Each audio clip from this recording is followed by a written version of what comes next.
ও লেভেলসে answer লিখতে হবে এইভাবে না।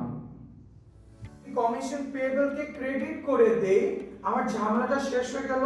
65 যার কেউ নাই তার সাসপেন্স আছে, তারপর রেকর্ড করা হয়েছে না।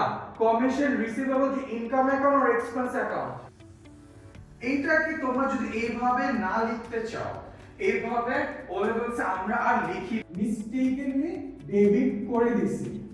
সো টু ফিক্স দিস, এটাকে আমি যদি ক্রেডিট করে দেই আমার এই এররটা ঠিক হয়ে গেল। So we need to record the commission receivable.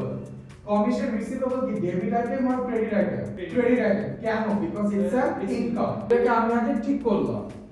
Then commission receivable record করার 130, যদি ক্রেডিটে 130, ডেবিটে কত আসবে? 130 আসবে। Simple as that. ক্লিয়ার?